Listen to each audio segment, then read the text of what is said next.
A full-scale multi-million-dollar search for MH370 was in progress, but there was no sign of the lost jet in the wilds of the Indian Ocean. Then, by chance, a piece of the aircraft was located on a French island. More debris was found along an enormous expanse of coastline, but the physical evidence only seemed to spur on more theories. And now, 10 years later, the search might begin again. This week's episode is The Disappearance of Flight MH370, Part 2. Sinisterhood.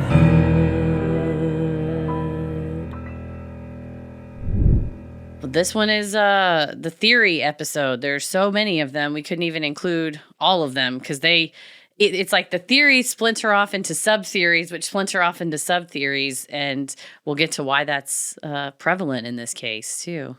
Some of the theories, too, in my opinion, and the opinion of many others, I think with things like this, when a horrible tragedy has occurred and there's a likely scenario, when kind of fringe conspiracy theories get thrown out, in my opinion, it's kind of insensitive to the families. And,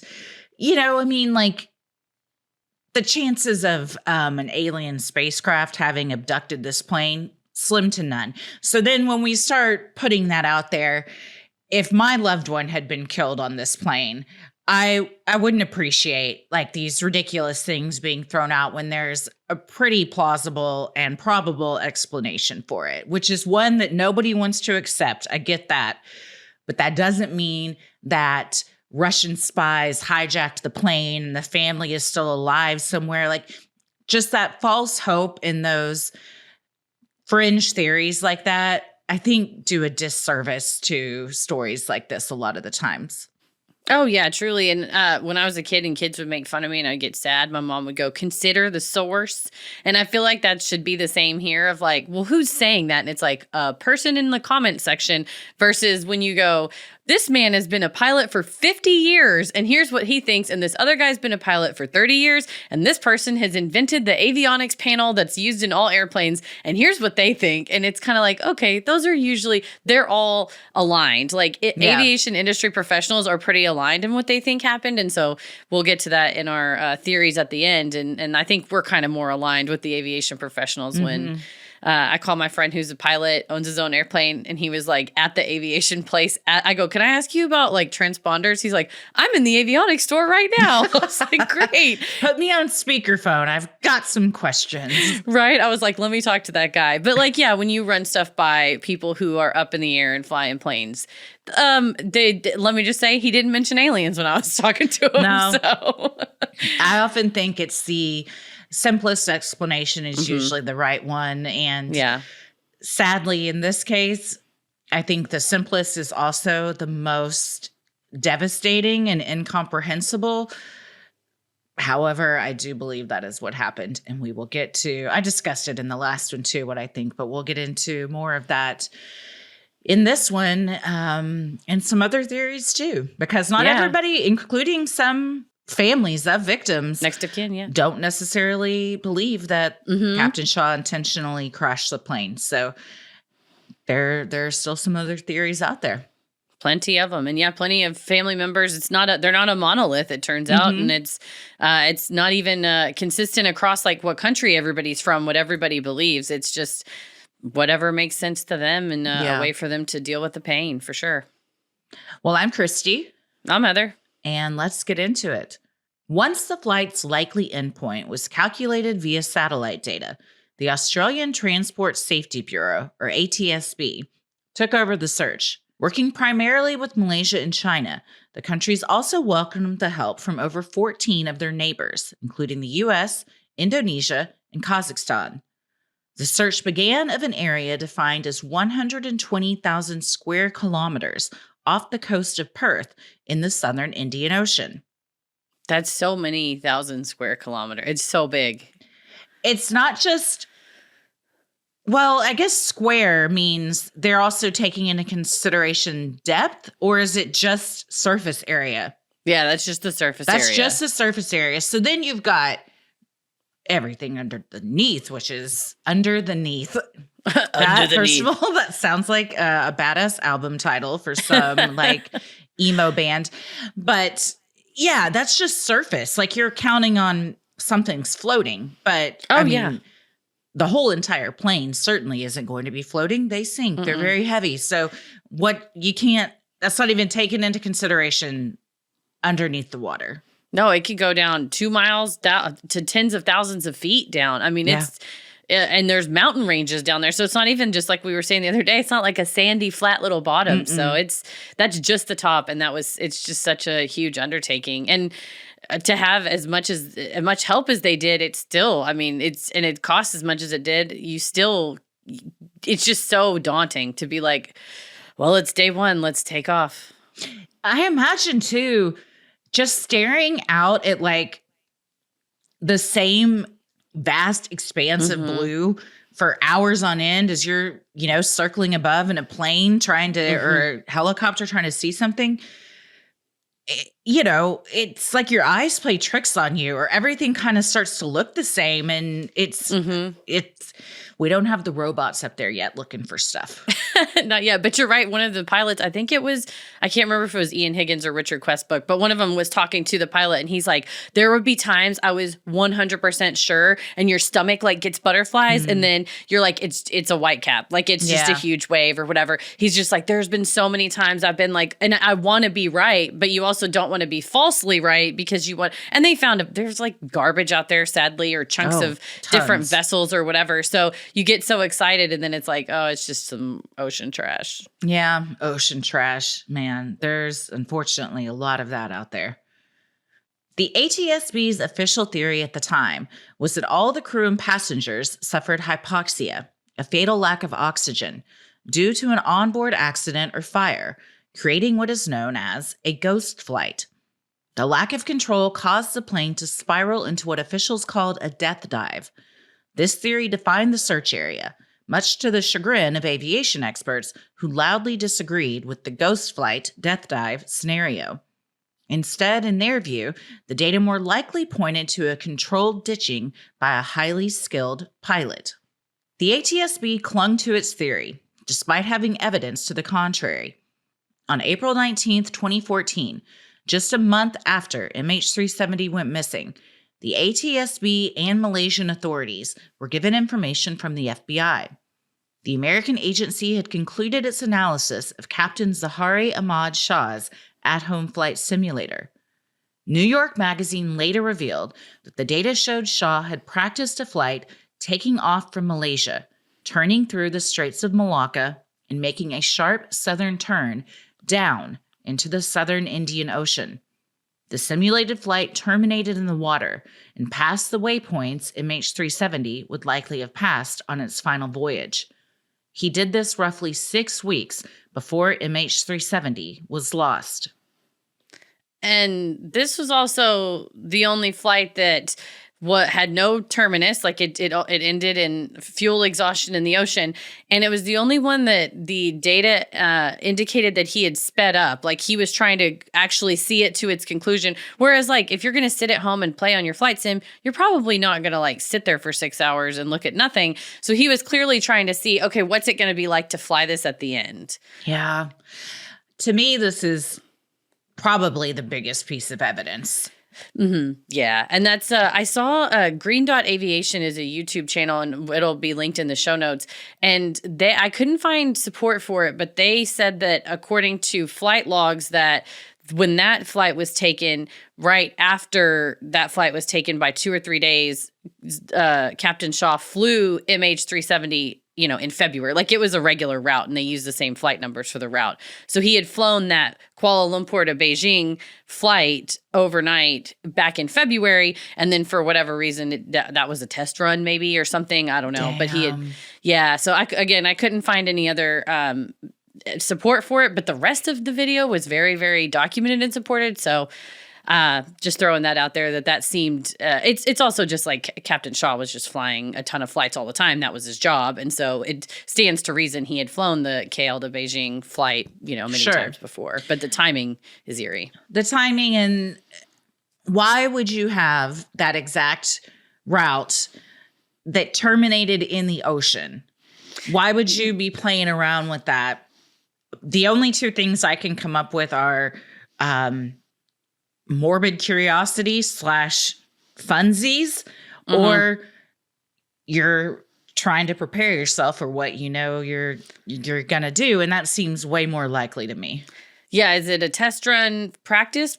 Possibly. Or is it a sort of a note without leaving a note of like, this is kind of where it is? Who amongst us hasn't locked a sim in a closet with no doors and watched them freak out and die? Certainly. But you don't come to my house and see that I have a closet with no doors on it. You know, it's like one thing to like do morbid, weird stuff on the computer. I don't think like plenty of us play video games. Plenty of us, you know, kill people and things in video games.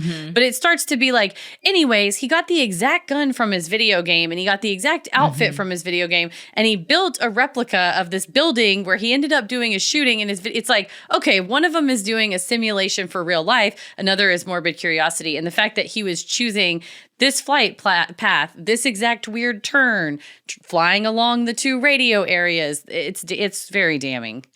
Yeah, it is. It's also very eerie because it just shows the premeditation of this. And I mean, 6 weeks before, and would also explain why his family said he was withdrawn. He wasn't speaking to them. I mean, knowing that you're going to do that, I'm sure you're also very depressed and withdrawing, and all the signs point to yes for me on that one. And it's super sad because it was like the I don't want to say evidence because at the time it wouldn't have been evidence, but the signs that something were going to happen were like right there in front of everyone, literally under their roof. But they don't know how to use that thing, you know? And also it was like his private office room, and he's withdrawn and like locked himself away from the family. So they don't even know what he's doing in there. And there's not only did one of our Patreon members commented, but also Tim, the pilot I talked to, he was just like, listen, if you're depressed, you don't tell anybody, because any mental health issues, you are grounded immediately. Any doctor's visit, you have to tell them what your doctor's visit was for. If you get any medication, you have to tell them what the medication was. And if you are at all treated for or medicated for mental health problems, you get immediately grounded. So it's literally choosing to seek help for mental health issues or to continue flying with depression, anxiety, whatever you have going on. And in this case, what sounds like very severe depression. Someone said he just was kind of sitting at his house waiting until he flew again, like on his days off. It was no longer like, I'm going to make this YouTube video on my day off, or I'm going to go to this protest on my day off. It was like he's sitting at home on his flight simulator waiting to get back on the plane. That's terrible too, because no one should have to choose between their mental health and keeping their job, especially when the job involves the lives of hundreds of people are literally in your hand. So if you're working in an industry that stigmatizes mental health and kind of punishes you if you're going to seek help, like those are things that need to be addressed on a, you know, global level of like bills and laws being passed. So that kind of stuff, it's okay and encouraged for people to seek out treatment if that's what you're experiencing. Oh, truly. Yeah. Right now, you're extremely decentivized from saying anything about it. It's like, how's it going? So good. So good. Tim was like, you know, some pilots won't even go to a regular doctor. They only do their every 6-month checkup with the FAA, because if the regular doctor were to discover anything outside of like what you have to, the boxes you have to tick, you would then be grounded. He's like, any type of cancer besides like you know, a mole, a skin cancer or whatever, you get grounded. It might not be permanently, but that it does have such a huge impact on you. And I'm sure there's like, depending on what airline, you might have like long-term leave, short-term leave, yada, yada. But you're right. I think it's a global issue of mental health in the aviation industry, because right now it's like, do not say anything or you will be fired, perhaps. Yeah, that's it. And it makes me honestly like nervous to fly, knowing that it'd be the same if it was like the captain of a ship or you know, any kind of a surgeon. Yeah, like anybody where my life is literally in their hands. I want to make sure they've had everything checked and are getting all of the proper care that they need to make sure they're their best self, because I don't want them to have anything to do with me if they're not. Right. In July of 2014, another plane from Malaysia Airlines was lost. MH Flight 17, another Boeing 777, was shot down over eastern Ukraine on July 17th, killing all 298 passengers and crew on board. Investigations concluded that a surface-to-air missile, likely from a Russian-made Buk missile launcher, brought down the aircraft, with evidence suggesting it was fired by pro-Russian separatists. This incident brought forth theories that perhaps MH370 had suffered a similar fate. Some next of kin and journalists began speculating that once on its new course, the missing plane encountered an unfriendly military and was shot down, with the governments involved desperate to cover it up and avoid international political turmoil. And this could be any government from back when he turned back over the mainland of Malaysia, that perhaps like Malaysia shot down themselves and it was like an oopsie. I don't, it's at that point, it's just conjecture. I think more evidence points to that it made it to the ocean as far as like the pings and the satellite and stuff. But that was early, July of that year. They hadn't really vetted all the theories all the way.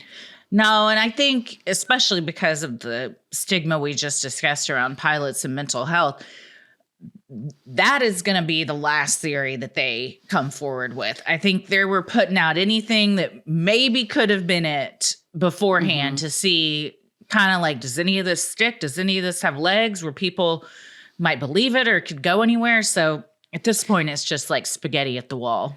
True. And it's an interesting conflict of interest when at this time it's now been divested from the government, kind of. But at this time, Malaysia Airlines was owned by the sovereign wealth fund of the country. So you have the country investigating its own airline and whether like it would be like the American government. We have the FAA and the NTSB that are separate from like United Airlines or even American Airlines, which sort of sounds like but those are private companies. And so they're just, the regulators are there for the truth. The company might try to cover stuff up, like Boeing style or whatever, but they're not just investigating themselves. And so I think when the possibility could be like, our employee was responsible, you're suddenly like, no, he was not. It could have been anything. Maybe it was an alien, because we do not want to have to pay anyone out, because did we know or should we have known that this could have happened? There's certainly a lot of bias. It's like having HR investigate the company they work for. Like, who do they work for? They work for the company. They're not going to implicate themselves. Despite having the information on Shaw's flight simulator as early as April of 2014, authorities spent the next 2 years searching the 120,000 square kilometers that matched their ghost flight death dive theory. They spent over $200 million and loudly discredited any independent aviation experts who came forward disagreeing with the theory, with the ATSB going so far as to create a section on its website called Correcting the Record, where it could respond to other theories floated in the media, particularly those that pointed to Shaw's involvement. And the ATSB was criticized by journalists in Australia for it. They didn't like to be asked questions. That's your job, okay? To get to the bottom of this and to provide answers to the public and, more importantly, the family of these people. I mean, we're laughing, but truly, like he was filing like FOIA requests. He would like ask for responses. If they wouldn't respond, he would be like, "I'm going to say you refuse to respond. I'm like giving you time to do this." And to the point that the ATSB wrote to his bosses at the Australian that said, he's really asking us a lot of questions that are very probing, and we won't be answering from him anymore. You can send a different journalist who will be friendlier. And his bosses basically laughed and were like, I think that you misunderstand what a journalist is, and that they're going to ask you uncomfortable questions, and either you tell us the truth or we're going to find it out somewhere else. But it was just interesting, this kind of like whole, and they would say things like, insiders would go like, there's some like political issues. We can't go for that theory. So it's like, was Malaysia telling Australia, like, please don't point back to our guy because it's going to make us look bad? There's no other explanation to waste $200 million and years of these families' time other than like, ego, saving face. Yeah, I think so. I mean, if you got this flight simulator information and you're still searching in a completely different area of the ocean, like why? And then, I mean, it really does seem like it comes down to saving face, and like reputation and honor perhaps of, and And journalists aren't there to be your friends. They're there to get the story and to report the facts. So if you start saying like, we want one that's more friendly, ask less questions, that looks very sus and makes it even more suspicious that like y'all are trying to deflect and get the heat off of you for whatever reason. Yeah, I think they didn't like that. Pretty early on, the independent group formed, and then Tom Nod was another one, like these kind of online collectives of like not just armchair sleuths, but of aviation experts, of pilots, of engineers, of sound engineers who could help. So then when the governments would release their data, it would get scrutinized by these people. And then the JACC, which was it's the official kind of organization, would consult with some of them, and some of them would be part of that. And JACC would try to put out something that I think at one point they put out and said, everybody, all the engineers that worked with us are in complete agreement that it was a ghost flight death dive. And then the next day they wrote, many of the engineers, they like dirty deleted it and switched it. And they said, many of the engineers that work with us think it's a ghost flight death dive. And so one of the journalists said, oh, okay, well, will you tell us, like, I want to see all these emails back and forth. And it was like, no, we don't want to send them. Well, they have their own like Freedom of Information Act. So then when you see these repeated instances of the government like sort of switching things out secretly and hoping nobody notices or hanging on to a theory despite for 15 months having information to the contrary, you can't blame the families for being like, what the fuck are you hiding? Where's my mom? Where's my dad? Like, what are you hiding? No, the feeling of helplessness from the families and like everyone that's supposed to be on your side and finding out information just keeps slamming the door in your face or giving you these like vague, weird answers that don't make any sense. And what are you going to do? You can't go. It's not a situation where the families can take matters into their own hands and go search on their own. I mean, if they want to hire a private company, that's millions of dollars, which no one has, No. So it does take like people that are experts in the industry that have a vested interest in like keeping their industry safe and accountable and honest to kind of fact check these things. Yeah. And early on, it was a lot of pilots that were speaking out going, this doesn't add up. And then they would get kind of smashed by the ATSB and be like, oh, we don't respond to fringe theories. And it was like, well, he's been a pilot for 50 years. So I think he knows. Yeah. Yeah. And also Captain Shaw was a pilot for 50 years. And it needed a very skilled pilot to do what was being done, which is another huge red flag for me that it couldn't have just been a hijacker or the co-pilot or an accident or something. I mean, the path that it took and how it crashed, a skilled pilot was necessary. In January of 2015, Malaysian authorities officially declared MH370's disappearance an accident. The Prime Minister stated at a press conference that all 239 passengers and crew were presumed dead. Families were heartbroken and just months later would suffer another emotional blow. In July of 2015, the first physical evidence of the missing aircraft was found, but not by the intergovernmental search efforts. On Reunion Island in the Indian Ocean, a man walking along the beach discovered a piece of debris. It was approximately 6.5 feet long and was covered in barnacles, indicating it had been in the water for an extended period. French authorities were called in, who cordoned it off and sent it to experts for testing. Based on its serial number, authorities confirmed the debris was a flaperon from an aircraft's wing and that it was highly likely that the piece was from MH370.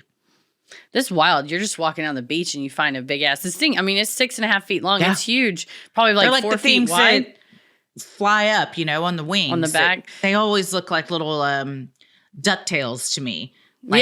Or something. But I mean. On the back of the wing. No, he didn't know what to do with it. He picked it up and was like, I'm going to make this into perhaps I can make it into a memorial. And he thought about burying it in the sand. And so he called the local radio station and said, I found this big ass thing on the sand. What do you think I should do with it? And the radio station's like, call the government. Yeah. This isn't yours. No. And so, the I French thought you government. were going to say he was going to take it home and turn it into like a coffee table or something.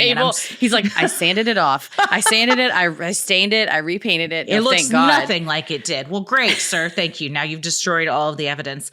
But that's very creepy. You're like, oh, so this had to have washed up from the ocean, clearly. And here it is. Where's the rest of it?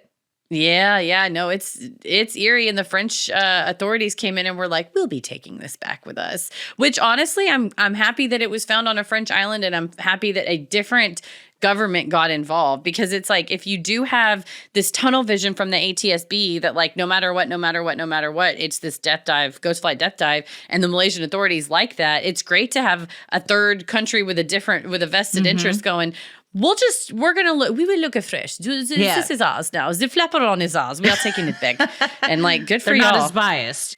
No, In a press conference in August of 2015, Liao Tian Lai, Transport Minister of Malaysia, called the found piece one way for families to gain closure. However, not all of the victims' next of kin were satisfied. Zhang Milang and Boa Lanfang, who lost their adult children on the flight, told reporters in August of 2015, after the flaperon was found, one piece of debris does not explain anything. We are the victims of political conspiracy. Some reporters and next of kin questioned the legitimacy of the object. Those who believe the plane was not flown into the Indian Ocean, but instead was hijacked to another country or shot down by a missile, believe this flaperon is a fake. Allegedly, its ID plate, which is normally glued or riveted on, was missing. According to French journalist Florence de Changy, plates are removed when the plane is dismantled, suggesting that the found flaperon could be from a deconstructed plane. She told Netflix interviewers that a Boeing insider confessed to her that authorities sent 12 different identification numbers and only one matched. Changy believes this indicates it was not a match, and authorities lied about it. Netflix definitely pushes the suspicion that this is not real, whereas like 60 Minutes Australia is like, we seen it and it's the real thing. Like they've been in the room with it. The Netflix series got a lot of heat because it pushed a lot of more of the fringe theories and didn't rely as much on the science and evidence. Like I was saying at the beginning, that just, it, no pun intended, muddies the waters and gives people false hope, but it also like takes away from the seriousness and severity of what most likely did happen and the problems surrounding that we've discussed with mental health and everything. Like when you start throwing in all these like crazy theories, we get away from what we need to work on to change to prevent something like this from happening again. Yeah, my response to Changy or like any of the people that think that it's fake, I'm like, okay, let's just let me agree with you for a second. To its natural conclusion, Boeing somebody went to a plane junkyard and got a flaperon from a plane and then smashed it, or it was already smashed because there's damage we're about to talk about, and then stuck it and held it in the ocean and got barnacles on it, and then calculated using oceanographic current data exactly where, based on the flight, where it could go, and then chucked it on the beach and just waited for some guy that was a fisherman or just chilling on the beach to like pass it and hope that he doesn't take it back to his garage and sand it off and make it into a table. Because this wasn't found by Blaine Gibson, which is another theory we'll get into here in a little bit. But like this was found by just some random guy that called a radio station. So like it's one of those where you're like, there's too many. This does not make sense because there's too many people would be involved. Yeah, that's why most situations I always think it's the simplest one, because when you involve all these other players, too many cooks in the kitchen are going to fuck everything up. Like you can't have all these people in on some cover up, or somebody's going to break and talk. Like somebody squeals. Yeah. Somebody always squeals. Always. And then they take it to the French authorities who kind of go like, well, here's what we think happened. And let me say, it's not a ghost flight death dive. So then it's like, well, what's even the point of faking the debris when they don't agree with anyway. That's ick in French. And it is. But honestly, I you know me, I love a conspiracy theory, but I agree with you. In this scenario, it's disrespectful to the families. Yeah. I love conspiracy theories too. Yeah. When it's more, Bigfoot or aliens at the bottom of the ocean type stuff.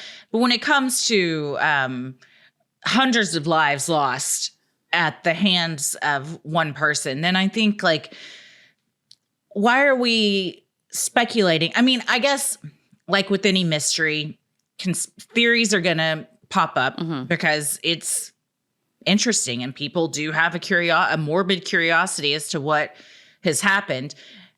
And some people just either don't want to or like can't wrap their minds around like that this could be the doing of one man, and instead would rather think that multiple governments are in on a cover-up for what? Yeah. That's always like who benefits? We don't know, right? So I don't know. But yeah, I think that in this case, it's even though we don't know what happened truly, you can sort of like put it all into buckets of what's more likely. However, other journalists who have seen the piece in person and aviation experts who have been allowed to analyze the flaperon do believe it is from MH370. The damage on it also reveals much about what happened in the flight's final moments. Canadian aviation expert Larry Vance told reporters in December of 2015 that the damage to the trailing edge of the flaperon indicated it was lowered by a skilled pilot in the final moments of flight. ATSB authorities still insisted the plane's journey ended in an uncontrolled high-speed dive, but such a movement would have caused the hollow component parts of the plane, including the flaperon, to explode into many smaller pieces due to the hydrodynamic force. Because the flaperon was left intact as much as it was, it indicated a controlled ditching where the piece was dragged through water before being torn off. This makes my stomach drop. Yeah, I mean, when you look at the piece, I think Larry Vance, and he's not alone. I think Byron Bailey, who's an Australian pilot, who's an expert in MH370, and has said the same thing of like, it's like a car crash investigator. I was thinking if I was a medical malpractice attorney or it's like with Dr. Death.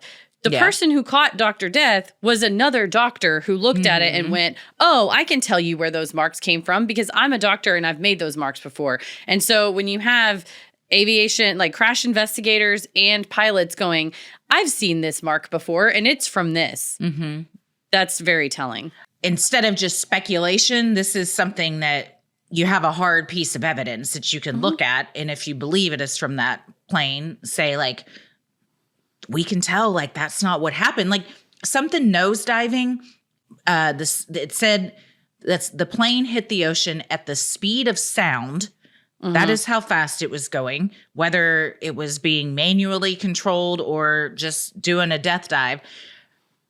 It's going to obliterate. I mean, most, especially like the flaperon isn't like the most solid piece of the plane. It's hollow, like they said. So it makes my stomach drop to think about that flight being flown and controlled up into the very minute it hit the water.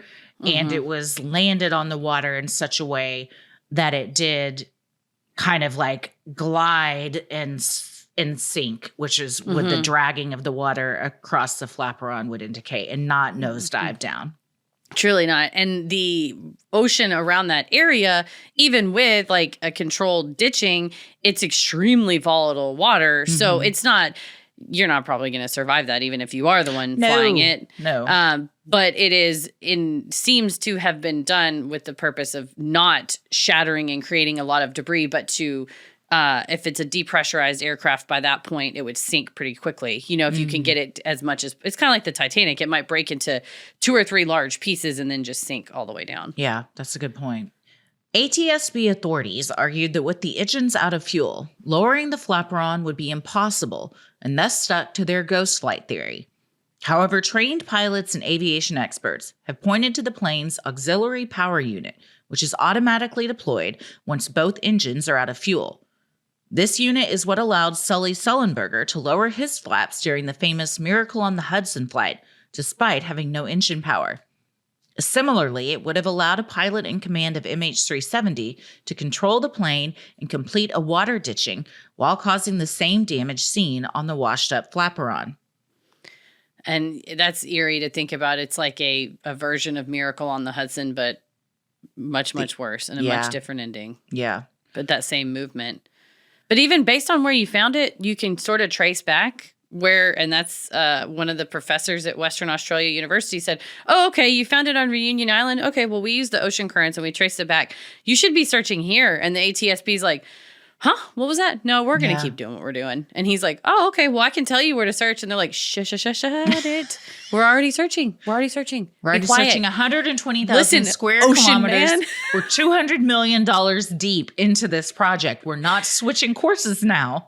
No, but it's wild to me. And that's what that same professor told Blaine Gibson, who is this like kind of Indiana Jones figure. Hey, if you want to, based on that, I traced back, it's going to be all these areas that you could look, and lo and behold, all the areas they looked in, that's where they found it. Isn't that wild that all of that can be figured out? Like when we were watching Edge of the Earth the other day, and it was about surfing, which highly recommend this series on Netflix. The just information that these are surfers, these aren't scientists, have at their disposal to see like, okay, this is where the currents are going. So we know like, and this is where the storm is. So at this point in time, this is where the bigger waves are going to be. Like people that are just passionately, these are their hobbies, can look at this information. So there's a ton of information out there that like shows you like you're wrong, bro. And they just refuse to like believe it, because I don't know if they refuse to believe it. They just didn't want to entertain it for fear of what they might find and then be proven wrong.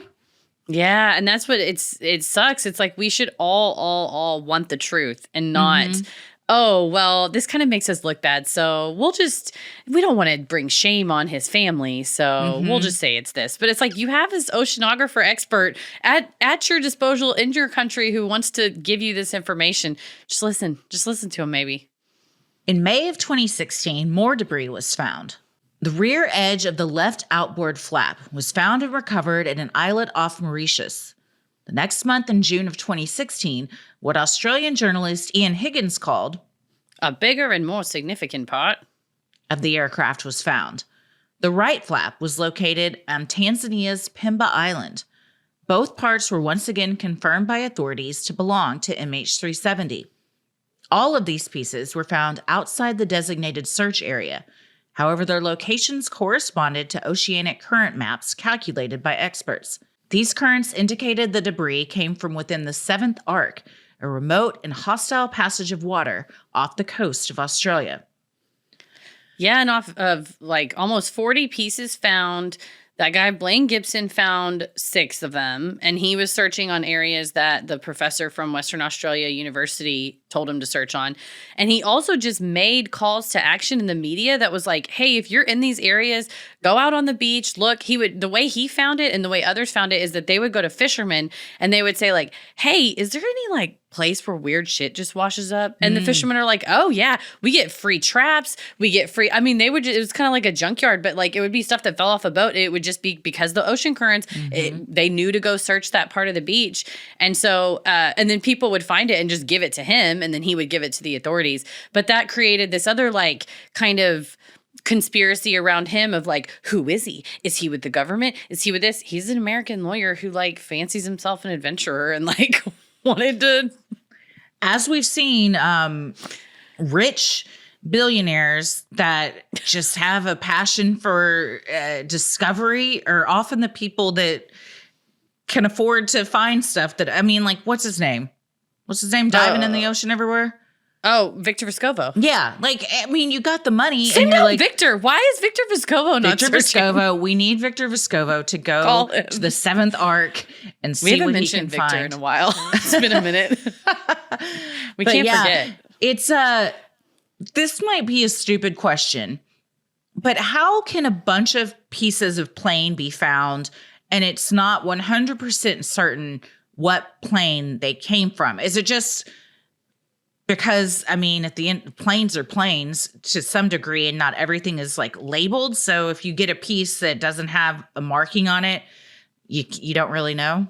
Yeah, I think that's the answer. I think kind of like if you went to like a car junkyard or you're driving down the street and you find like a side mirror, you're like, oh, this is a side mirror from an Oldsmobile Cutlass. I don't know that it's from this exact one, but until you find the other part of it, and then you can put them together and go, oh, look, the pieces fit together like a puzzle. But some parts of your car and some parts of this plane have little identification numbers that Boeing would know. And they would say, like, every one of these that we make, the numbers go up in sequential order. And so we know that the MH370 is the flight number, but the serial number of the aircraft corresponds to, it was created around this time. So probably that's from it. But yeah, I think like the back of sadly, like the entertainment, like the screen that used to be in the back of the headrest, a lot of planes don't have those anymore, but there was like the little plastic edge around it. That's one of the pieces that they found. And something like that's just sort of like a mass produced. I actually got to tour the Boeing plant back in 2014 when I went to the International Aviation Women's Association thing. And to look in there, Boeing doesn't really make everything that's in most of the stuff they don't make. They put the shit together. So like if they just get like a big ass shipment of like entertainment panels, they're just somebody on the assembly line or probably now a robot just picking it up, screwing it in, picking it up, screwing it in. So they could say, oh, this is the type that would have been in the plane, but you can't necessarily 100% say it was from that plane. Yeah. Sinisterhood will be right back. Well, there's few things I love more than a comfy pair of drawers. I'll tell you that right now. Well, let me tell you what I'm wearing right now. How about a comfy bralette? Not to be too forward, but I want you all to know I'm wearing one of the most comfortable pieces of undergarment that I have ever worn, and it's my new everyday bralette that I'm wearing. It's the Scoop bralette in onyx from Skims. Very nice. I went all drawers on my order. Hell yeah. So, but I wanted to try several different kinds out. What do you like better? If I'm going for like an everyday pair. Well, it depends on, what your cheek situation is. But, I think Ample. I find the boy short has a bit more coverage, but honestly, they're both very comfortable. And the good thing is they don't ride down. They come up high enough to where they don't ride down. The material is so thin, you don't see it under your pants. You don't have lines. And honestly, like sometimes I'll be like, did I put on underwear? Because I forget. I'm like, am I wearing? Oh, okay, I am. But it's just like the material is like so smooth and thin that you don't really notice it. Well, the Fits Everybody collection is available in sizes extra, extra small to 4X. You can shop now at skims.com. Plus, get free shipping on orders over $75. After you place your order, be sure to let them know that we sent you. Select podcast in the survey and be sure to select Sinisterhood in the drop-down menu that follows. At a press conference the next month on July 22nd, 2016, the Malaysian authorities announced a joint decision between their country, China, and Australia. The search of the initial 120,000 square miles would be completed over the next few months, but after that, all search efforts would be suspended until new, credible evidence was discovered. Boats and planes continued looking until January 2017, when the final boat docked for the last time in the initial search efforts for MH370. They had found nothing. And this was also kind of around the time, shout out to journalists all the time, always, but even more so in this case, Australian journalists that worked for 60 Minutes Australia really started pushing the ATSB because by then the French authorities had come out and said, pretty much agreed with Larry Vance and Byron Bailey and said, the damage to the flaperon indicates a controlled ditching in the water. The only way that could have happened would be a really skilled pilot doing that, and eventually got an ATSB official on camera to say, well, yeah, like, obviously, it's a controlled ditching. And he's like, what did you say? He's like, Crikey. I mean, yeah. He's like, yeah. So it sucks because they ignored the professor that told them exactly where to look. They ignored this damage to the flap. They ignored this information that they had in April of 2014. And it's just insult after injury for these families. And it doesn't make any sense because they're saying they're calling off any more searching of an area they know it isn't even going to be found in until credible evidence emerges. And I would argue multiple pieces of credible evidence have emerged and you're choosing to ignore them. Yeah, no, and in early 2017, around this time, France, because they had seen the flaperon damage and then did their own calculations and were kind of like, oh, well, we would have searched this area. We have secret spy satellites that are taking pictures of the planet. Awesome. Dude, I mean, that's crazy because Everybody does, so right, whatever. everybody does. But France was like, we specifically have one in this area, and it happened to have taken an image on, I think it was March 23rd, so it was like a couple weeks after the crash. And when they looked at it, they said there were these like big chunks, and they analyzed the imagery and concluded there were 70 images in the satellite photos. 12 of them were likely man-made, and 28 were possibly man-made. So they couldn't say for sure, oh, this is MH370, but they couldn't say for sure not. And they're like, those pieces are gone now. They're either on a beach somewhere, or they sunk, or they got eaten by an animal, or they got run over by, whatever. But it's so sad that Somebody were able went to and picked them up. Yeah, right. But like 3 years later, go back and look and go, oh, we could have just searched the right area and it was there. Yeah, you can't argue with, we've said it before in like murder trials, like any kind of like digital evidence is so hard to argue with. And it's also so just, it's sad. And I would feel so misled and angry to be like, so y'all are telling me like to think like the wreckage was right there. And it was while y'all were searching over here, it was floating over there, and you just refused to like go look over there. But we would have had these answers so long ago. And more, if you see like, okay, all this wreckage is here, probably if we dive down a couple of miles, we're going to find the plane. And then we can find who's in the cockpit. Is anybody strapped into that pilot seat still? That's going to give you a lot more answers too. Or find because the black box voice recorder, I believe it gets recorded over every 2 hours. So any discussion conversation early in the flight, you would not hear. You would just hear like the sounds of silence unless somebody gave a message, said a final message into it.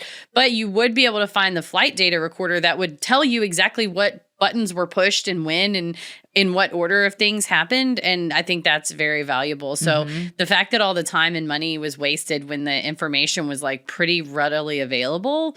And like France didn't know to look there, except Australia would have known to look there. So then put out a call going, hey, everybody, our ocean guy told us to look here. Can anyone help? But the fact that it was just like, shh, we're not looking into that. Don't worry. Yeah. Or they'd be like, we looked into it and we don't find it credible. It's like, well, that's like your opinion, man. And it's wrong. Yeah. In October of 2017, the Australian Transport Safety Bureau released its final report. The agency's conclusion was that MH370's final resting place is likely within a 25,000 square kilometer area north of the previous search zone. 9 months later, in July of 2018, Malaysian authorities released their final report on MH370. The findings failed to determine the cause of the disappearance, but suggested that the aircraft's deviation from its flight path was likely due to unlawful interference by a third party. And this, October 2017, is finally when the ATSB reveals that it had Zahari's flight data, the flight sim data, way back in April of 2014. So the public doesn't even find out for 3 years that the authorities knew. The families. Yes, the family. And it was because of New York Magazine revealed, like kind of got a source to leak or whatever, this information and got it out there. But then the authorities. Which is why they don't want journalists that ask a lot of questions. They want friendly journalists and aren't going to spill the tea before they're ready for it to be spilled or at all. Yeah, anytime a government person's like, I don't like journalists, I'm like, you're probably hiding something. Yeah, yeah. Why? What are you afraid they're going to dig up? The way I would come unglued if I knew 3 years earlier they had this information about the flight simulator. That to me, that's like the biggest thing of this whole investigation, and to have kept that from these families and downplayed it so much fucking money and time and resources on all this other stuff when it's just to have it's insulting to be like, well, we're just going to throw $200 million when like millions of people live in poverty and there's, and they're like, well, we don't want our government be shamed for this. So we're just going to throw all this money at it. And even though we blatantly are lying to everybody. Yeah, that's the problem with like not Australia, but I believe at the time Malaysia was under an authoritarian regime, and it's like we decide what the truth is. Australians can weigh in. I mean, I don't like to talk much shit about other countries' politics on account of I live in the United Dumpster of America here. But as far as like the dumpster fire of America, I mean, we got our own problems over here too. But there's something to be pissed off about your government going, don't look at that. We don't worry about the data. It's like, you should worry about the data because that points you somewhere completely different. But I guess it was just a big ship to have to turn around, and they didn't want to, again, no pun intended. It was just like the search effort was going, and it was like, what are we going to turn this all around? Because some flight sim information? Yes. Yeah. Do that. I think that's pretty damning information. When they say by a third party, they're not talking about Captain Shaw. I mean, I guess they leave it vague. They're not saying it. Yeah, they're not saying it. So they're also saying could have been a hijacker, could have been a stowaway, could have been somebody else beside the pilot. We just think there was some kind of interference by a third party that is a human, obviously. Yes. It was like the controls were taken by a person and were turned off course purposefully. The areas was purposefully done. Where it landed was purposefully done. We don't know that it was him. He obviously seems like the most likely candidate, given he was already in the seat, and he's the one that called for extra fuel. And he's the only one that knows how to fly the plane. Yeah, extra oxygen. But that's the argument of like, well, everybody on board has been vetted. The FBI, along with Malaysia, China, and Australia, vetted every single person on board and see if they had any ties to anything that could be, the two stolen passports. Those were both refugees that were going to meet up with like family members, or, they were not on any kind of watch list. And even so, they were not skilled enough to manually like hand fly a Boeing 777 in the way this was. No. But they could have been hiding in the belly of the plane. That's what some people think. But it's like, what's more likely is like there was a professional pilot hiding in the belly of the plane and then made their way out, or it was the one that was already sitting in the seat. That's what I mean. Like, if you follow the information, you're like, who benefits from lying about this? And if true, then why? What was the purpose of it? Yeah, the hijacker usually to just crash it in the middle of the ocean? Like, you didn't get anything from that. What did you gain from that? Even when, they have crashed planes somewhere, there's always somebody that takes credit, whether it's somebody on board before they crash, saying it on the radio, or afterwards going, that was one of ours, one of our gang members did that. But nobody said anything. So to me, that kind of takes that off the table. Yeah, it's similar to 9/11. I mean, if no one had claimed that, until the second plane, everyone was like, oh my God, what a terrible accident. And then shortly thereafter, you're like, oh no, this is very intentional. And then a terrorist organization came out and took credit for it. So for no one to like say like this was us, it just then it was like, well, then what was it for if it was a terrorist attack? You're not like proven to anybody that you're the one in control, or you got more power if you're not calling dibs on it. Yeah, most of the time something like that's done for clout or political or revenge. But yeah, I think it was a way, unlawful interference by a third party is a really polite way to be like, we're not saying who did it. Yeah. It's somebody on the plane that was real good at planes did it. Yeah. So fill it in. In January of 2018, the Malaysian government promised to pay the Texas-based sea exploration company Ocean Infinity $70 million if and only if the missing plane was found. Founded by a British hedge fund millionaire and headed up by an English barrister, the Houston-based company used autonomous underwater vehicles to search the ocean floor from January through June of 2018. Unfortunately, their search was unsuccessful. I believe they were able to really search a lot faster. The ATSB were using tow ships with the underwater vehicles. And so it was like a 1-to-1 ratio. So it would be like 3 ships. Each ship has 1 vehicle under it versus Ocean Infinity. For every 1 ship, there were 8 autonomous robots that could get launched. So it wasn't as, it didn't require as much manpower, I guess. But it's, even searching as thoroughly and as quickly as you are. The ocean is so big. I mean, that's a dumb thing to say, but this part of the ocean is just so vast. So vast. It's also perhaps an obvious thing to say, but it's so different than searching on land because it's ever moving and changing. You send a robot down there and like the day before, maybe there was some debris, but since then a storm's rolled in or the currents have swept it away and now you're searching in a totally different place. If a plane crashes in like a jungle, it's not going anywhere. You know, I mean, it's there unless maybe it gets like buried by some stuff or whatever. But like you're searching in not only a huge, vast, enormous area, but one that's ever changing. True. And also, I believe Professor Chari from Western Australian University said that the area, this area, which is 20,000 square miles north of the 120,000 original search area, this area is prone to, and the surrounding is all prone to underwater earthquakes. So that sucks. So again, it's like shaking. So then if the plane crashed, it falls down and then an earthquake happens and then rocks from the underwater mountain range fall on top of it. You might be searching with your UAV and go, oh, nothing's there. It's just rocks. And then keep going. Or something open, the ocean floor cracks open and it goes down even further. Right. And then it gets stuck down in there. Or just like you said, it was in a place and now because Ocean Infinity didn't get a crack at it until, 4 years later, it's moved. You might be searching in what was the crash area, but everything is shifted over. But that's kind of what the ocean currents, and even from 2018 to now, the technology's advanced. In June of 2019, the Malaysian government offered a reward of up to $70 million for credible information leading to the location of MH370. Efforts stalled, but in September of 2021, Malaysia's transport minister announced that the government would be open to restarting the search for MH370 if new credible evidence emerged. They're just kicking the can down the road. Yeah, so it's exactly like what you said earlier is they keep going like, well, we just need new credible evidence. And it's like every single day when technology gets better and the ocean current data is better.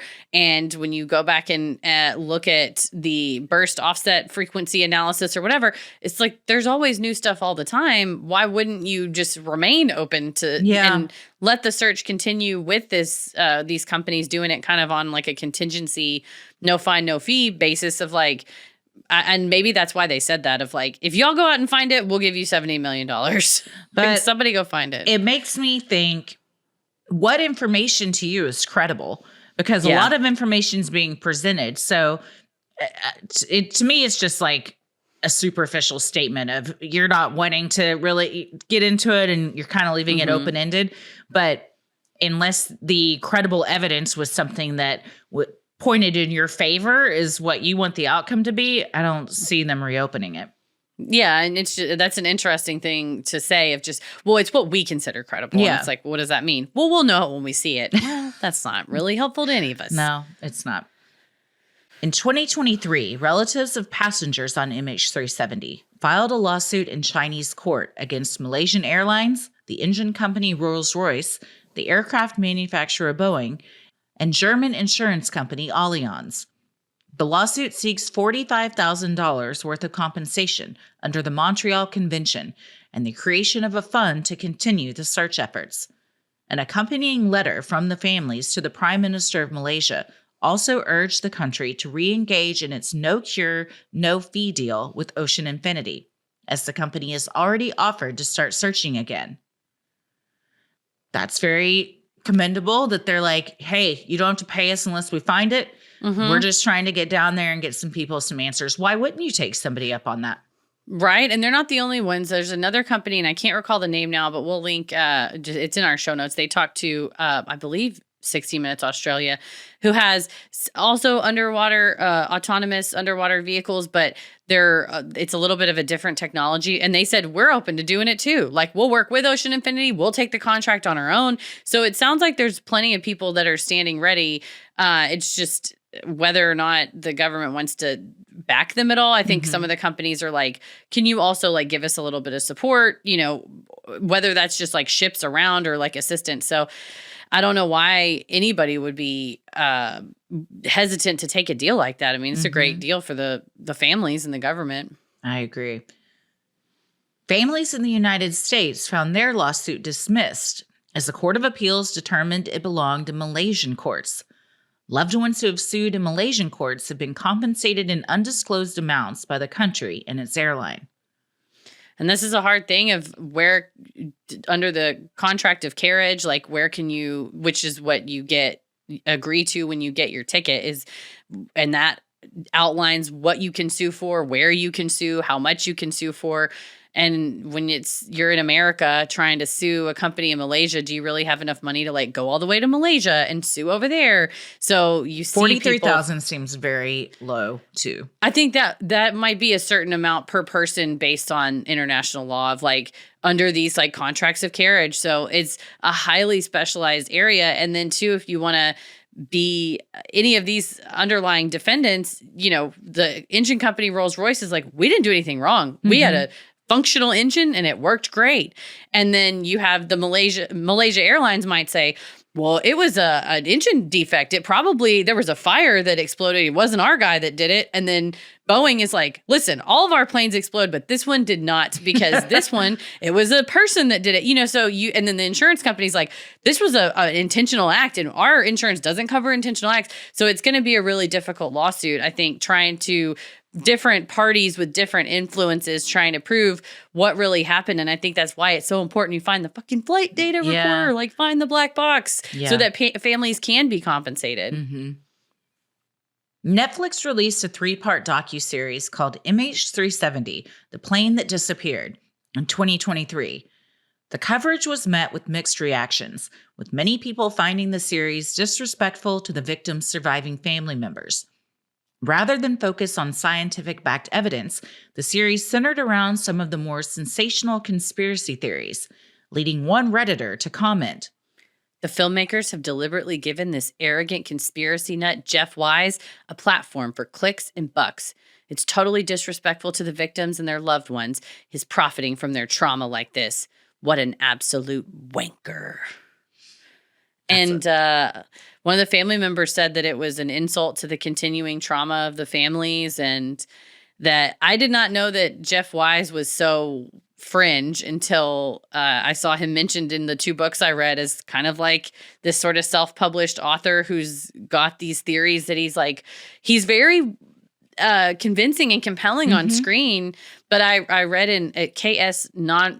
Narendran is one of the next of kin, and he wrote a review of this, and he had spoken to some of the family members interviewed for it who said, we were not told that Florence de Changy, or who is a little bit fringe as well, or that Jeff Wise would be interviewed. We were not told that was part of it. Some of the family members that agree with those, I think, were, but others that were just sort of there to tell their experience felt misled and were upset afterwards, which always sucks because we can't know that as consumers of true crime media, because we're like, oh, look, the family members they were interviewed, so this must be great. They're participating, but they participated under false pretenses. Yeah, a lot of times with series like that in the true crime genre, it's only after that we all find out, oh, they didn't want anything to do with that, and then you're left with that.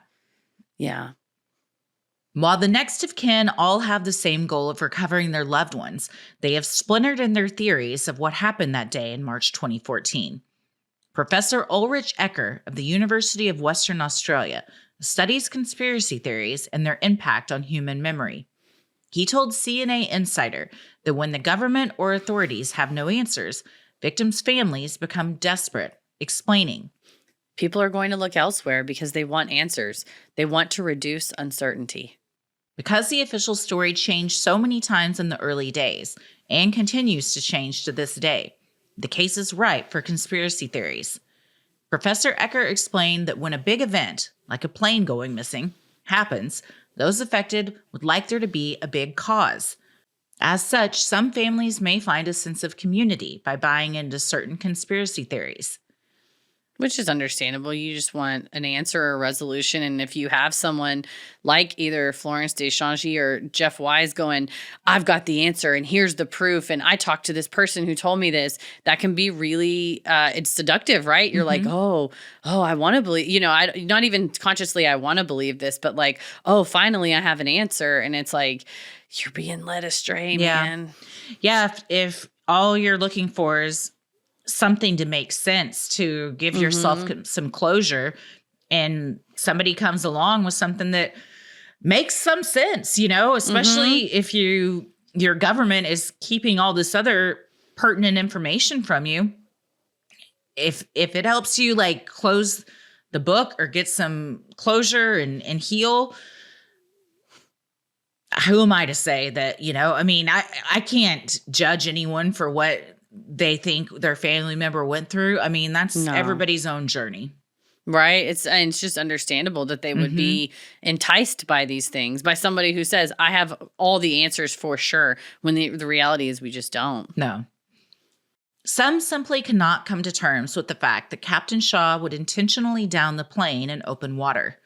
Rather, these people believe it is more likely that a mechanical fire or an electrical malfunction on board caused the cabin to depressurize, effectively killing everyone on board within 20 minutes.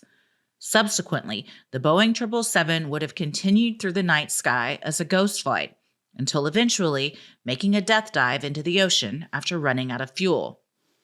To me, this is the least likely scenario, because all you have to do is look at what the data says the plane moved, and it didn't move in a fashion that is like, if this would have happened, it would have just kept on going straight. Because I was asking Tim, the pilot, I go like, hey, when you punch things in to like go on autopilot, he's like, you can set it to certain headings, or you can say nav, which it would be like nav from Kuala Lumpur to Beijing, and it can take off and then flies you the most direct and efficient route to Beijing, and then even can help you land at Beijing. But he said what you can also do is set it to a heading. So say, for instance, they didn't even have it on nav mode. They had it just set to a certain heading, which you're almost always going to have it on autopilot because it's the safest thing to do. And then an explosion happened in the cockpit and everybody's knocked out and the air gets sucked out of the plane. The heading's not changed. It's not going to turn a super sharp turn, fly precisely between it. This would have to have happened at the exact moment, which is at waypoint Agari, where all those 5 different airspaces intersect. So that's just, it happened to be where it exploded. It happened to turn and drive right along. It just, to me, it doesn't, there's too many other evidence that you'd have to forget about in order for there happened to be an explosion and it happened to just have continued flying. This one also doesn't make sense to me, because unless it was an explosion and everyone immediately died, but if it's just depressurization caused by some mechanical failure, the masks drop and there's enough oxygen for about 20 minutes, but the cockpit has way more than that. But there's no calls of distress. There's no mayday calls. There's no calls from the plane to people, from passengers. So it seems like it was not something that anyone was trying to like hurriedly figure out. There weren't any calls made of like, we need assistance. There's been a disaster on board. Yeah, and the plane kept flying and it received, although the calls were not answered, but later on in the flight, kind of after everything got turned off and turned back on, 2 satellite calls from the ground were able to go through and ring the plane. They just weren't answered. But to me, would be like if within the first, the explosion or whatever that happened, like somebody would have called down in some way, like you said, from a cell phone, from a Wi-Fi, from whatever. So it's I think so too.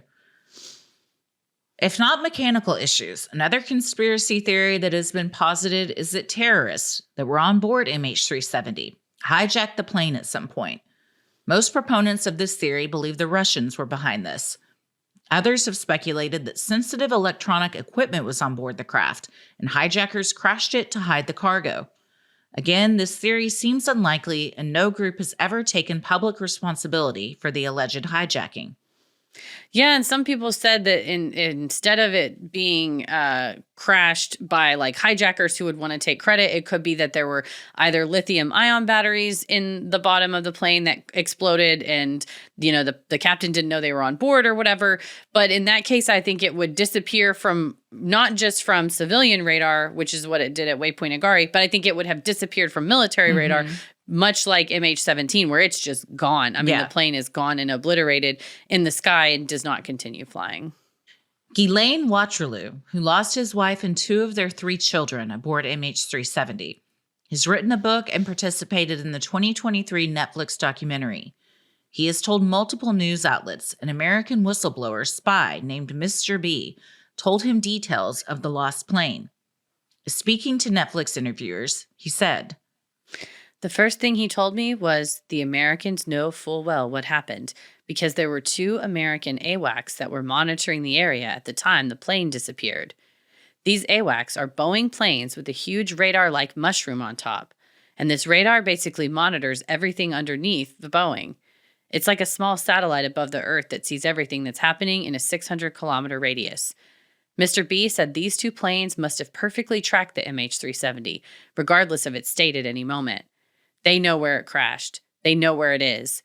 Why believe the official story when they're withholding essential pieces of evidence?" Those who believe this version of what happened speculate that the plane was shot down by Russian missiles in response to the 2014 Crimea invasion. And he's very passionate. I've seen not just the Netflix interview, but he did an interview with like the French. It's like the English language French, but it airs in France, news station. And whoever this Mr. B was very convincing. He like really does think it's some sort of governmental plot of whatever was on board or somebody or something on board, and that it was sensitive for the governments, and that it will never come out, and that maybe, I don't know if Zahari Shah is a fall guy or what, but that these AWACS, which it literally does look like an airplane with this like stick sticking up and then like a flying saucer like attached to the top, that are used, they exist and they're used for military purposes. But I'm not sure who Mr. B is, but I guess that's the nature of a whistleblower spy, is that you don't know who they really are. I mean, I guess you could say he was a patsy, Captain Shaw, and like he knew he was going to have to do it, and that's why he had practiced it or whatever, and maybe that's why he was depressed. But I again think like, well, who is benefiting really from this? I mean, our military now? I mean, I don't know, but it seems unlikely to me. Oftentimes, if America wants to kill someone, they just go in and do it, and then either blame someone else publicly or just go, yeah, we did that. We had to. It was necessary. We had to do what we had to do. And I mean, I hate to say that, but the Obama administration killed plenty of people with like drones and stuff. I mean, it's like, why would you have to kill a commercial passenger airliner in such a way that then would cause one of your allies to spend $200 million in searching for it? But that whistleblower was apparently very convincing. Mr. B was convincing. The most likely scenario as to what happened to flight MH370 is also the most incomprehensible. Captain Shaw had practiced an almost exact replica of the fateful flight on his at-home flight simulator mere weeks before the actual crash. His family reported him being withdrawn and depressed in the weeks leading up to him going missing. Stories of Shaw's marital problems had been circulating, most notably that his wife planned on leaving him due to his extramarital affairs and interest in young girls. It is highly probable that Captain Shaw intentionally crashed the plane, killing himself and murdering the other 238 passengers and crew on board. Experts from Australia's 60 Minutes believe that in order to carry out the premeditated mass murder, Shaw would have had first to deliberately depressurize the cabin of the plane. It is thought Shaw's co-pilot was also a victim of hypoxia, most likely having been instructed by his pilot in command to leave the cockpit before Shaw manually depressurized the cabin. Sadly, this would explain why there were no maydays or frantic calls or texts to loved ones. Everyone on board, except for Shaw, would have been dead within 20 minutes. Larry Vance, an aviation expert from Canada and a member of the 60 Minutes team, shared his grim thoughts. The thing that gets discussed the most is that at the point where the pilot turned the transponder off, that he depressurized the airplane, which would disable the passengers. He was killing himself. Unfortunately, he was killing everyone else on board, and he did it deliberately. Analysis by aviation experts support the mass murder-suicide theory as the most credible. Jean-Luc Marchand, an authority on MH370, told CNA Insider that making a U-turn while in an ATC handoff is a way to mislead the air traffic management. It's extraordinary. This put away the idea of the authorities of a failure, of a technical problem, of an emergency. Otherwise, you would have landed at the closest airport. Similarly, the plane's transponder had been manually switched to off. Extra cockpit oxygen had been added, enough for 2 people to survive 13 hours or 1 person to survive 26 hours, and additional fuel had been ordered by Captain Shaw prior to takeoff. And that's one thing that I think is significant is that, so before you take off, you have like this pre-flight checklist, like a maintenance log. And I'll see if I can find a copy and we can put it on either social media or make sure it's in the show notes. But like in the maintenance log, it said maintenance required for the aircraft, none, which they wrote nil, which for none. And then when there's not going to be any maintenance, they make like a big strike mark through the maintenance log. So it said nil, strike mark through the maintenance log. And then later it said topped up oxygen tanks. Like, so clearly the maintenance crew was like, everything looks good. Those tanks that sit under the cabin, that sit under the cockpit, they are there, but they're not like always topped up. They're not like always 100% full.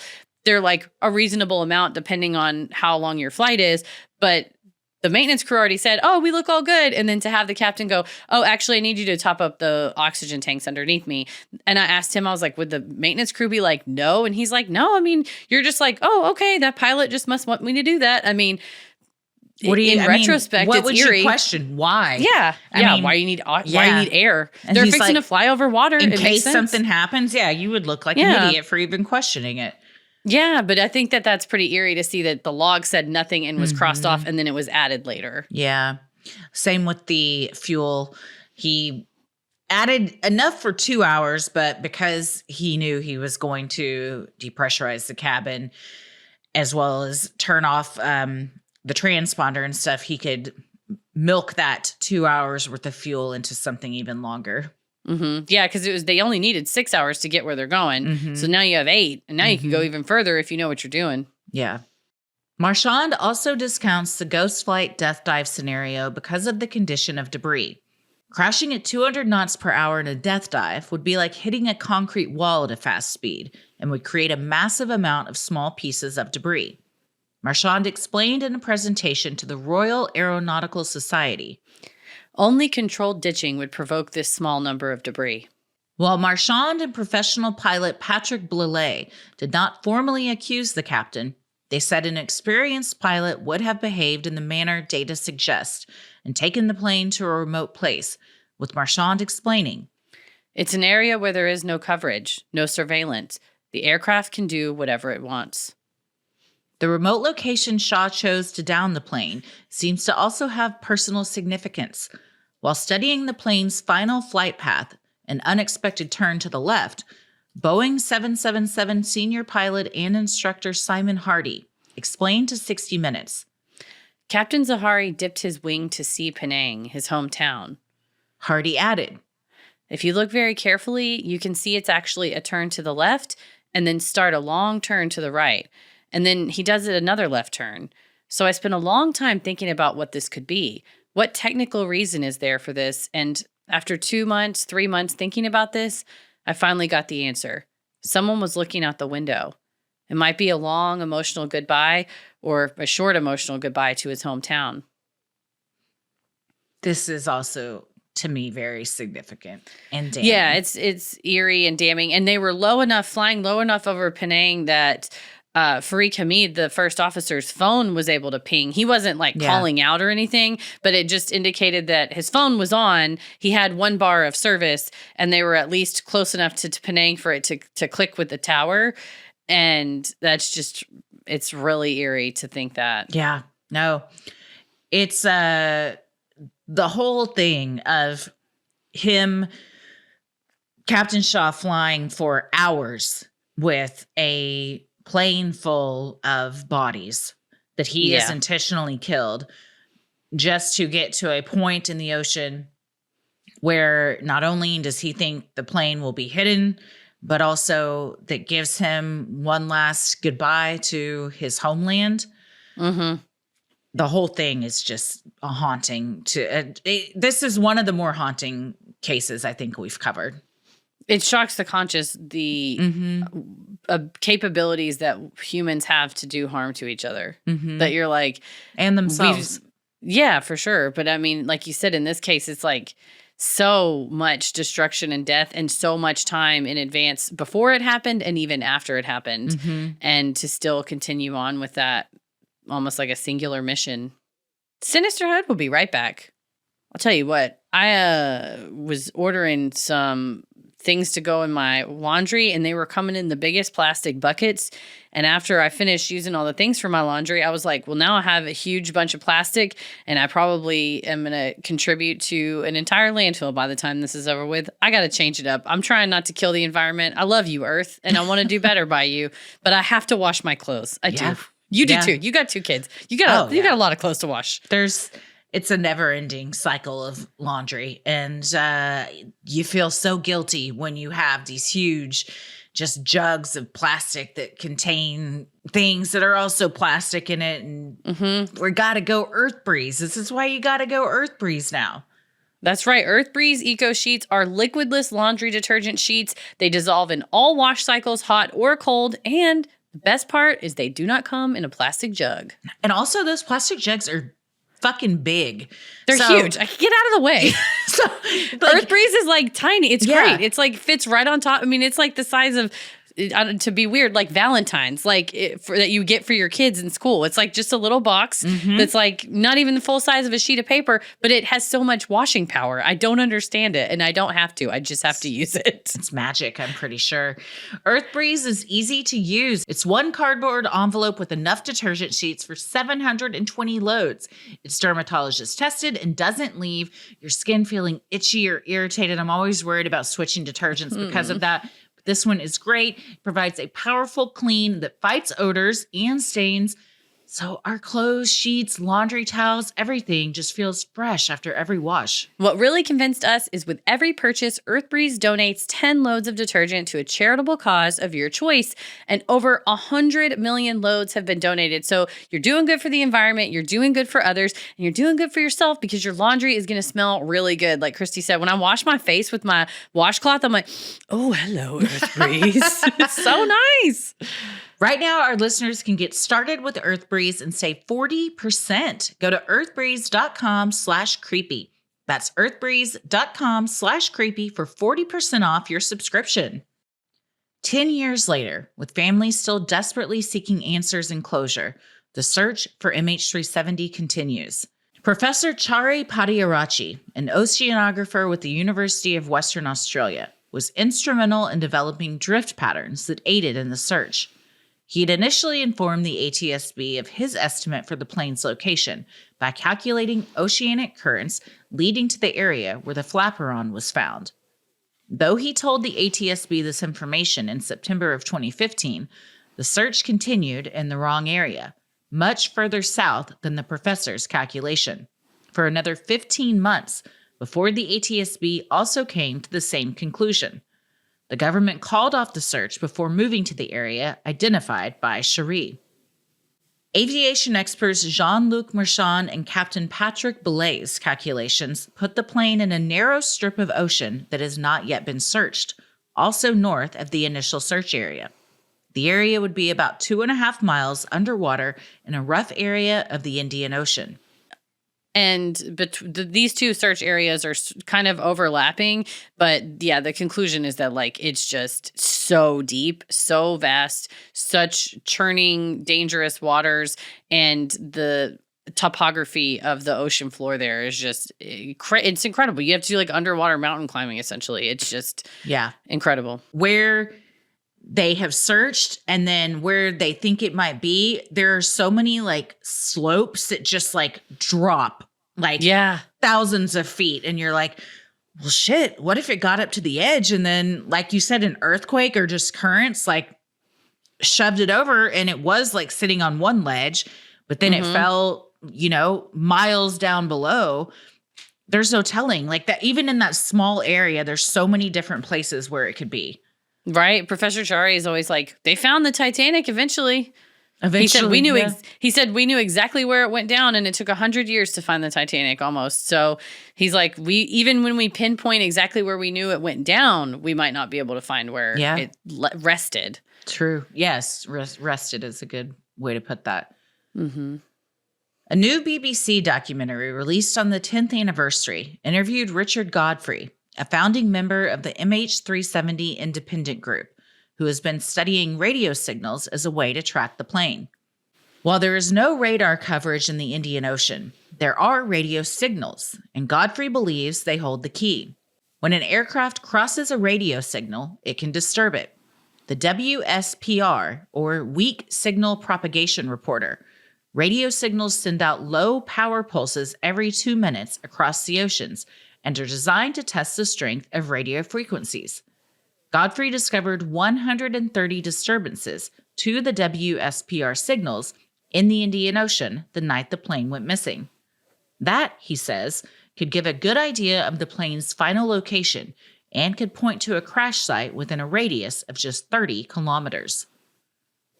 Using this data, Godfrey hypothesizes that the plane was under the control of a skilled pilot, making turns and changes in altitude and speed that he told BBC interviewers implies there was an active pilot until the end of the flight. That's what gets me. Yeah. There was so much time. He had so much time to change his mind. And also, I'll get to it more. And so what do you think? I'll save it. Yeah. But this is interesting, the idea that there's no radar on the Indian Ocean in so far as we think of it in terms of like military radar sort of checking it at all times.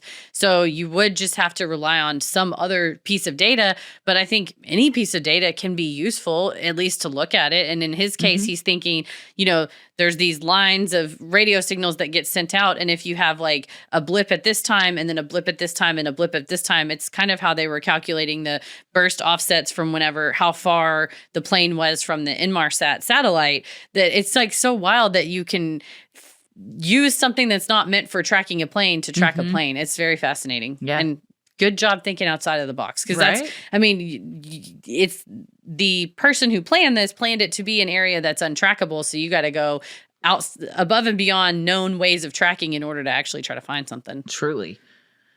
In early March 2024, the Malaysian government made a statement of its willingness to entertain a new effort to search with autonomous underwater vehicles and solicited proposals from Ocean Infinity as well as other interested companies.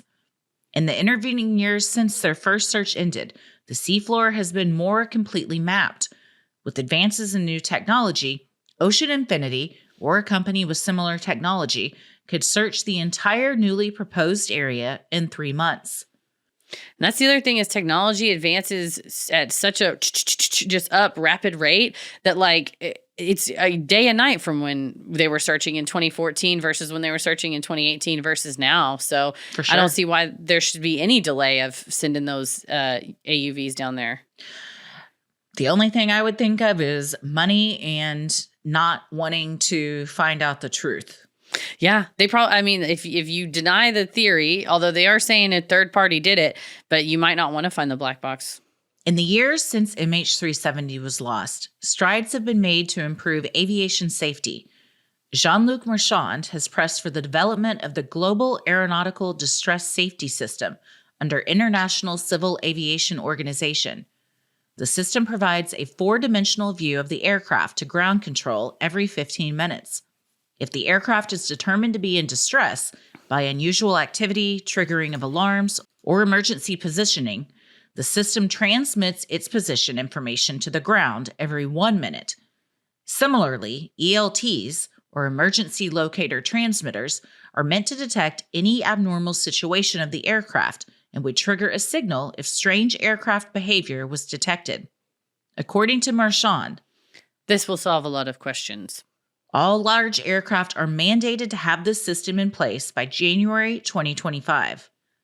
And That not a sounds moment good. too soon. Yeah. We need this. I mean, seriously, yeah. I was like, we're just all flying around and we could go anywhere and no one would be able to find us. And it turns out, You mean yes, like cruise ships?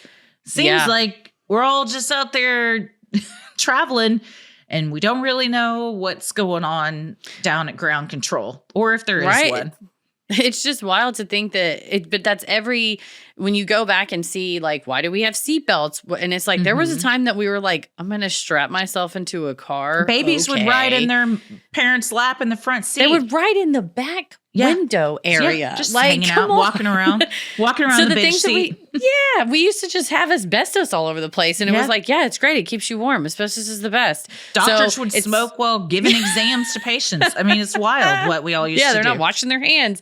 So it always takes sadly situations like this where it's like, well, we didn't think we would need to because there's a pilot up there that's supposed to tell us where it's at. And it's like, well, what if the pilot steals the plane? Well, now if they make a weird move, it's just like, automatically like send the signal so that I guess you can scramble jets up there and find them. Yeah.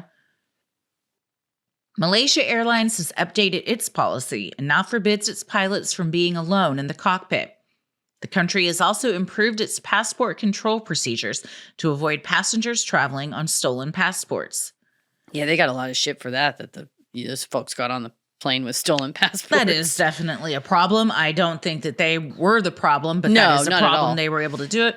But I would say to this, you can have a policy that the pilot can't be alone, but you got a pilot in command that has 50 years of experience and he's telling somebody that has a couple years, like, hey, go out there and check XYZ.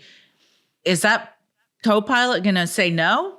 You know? Yeah, right. No, it sir, takes I'm 2 not going to do seconds that. to lock that door and then you're alone in the cockpit by yourself. Which I did not know until I was watching a video about how the cockpit doors work, and they have a little code that gets punched in.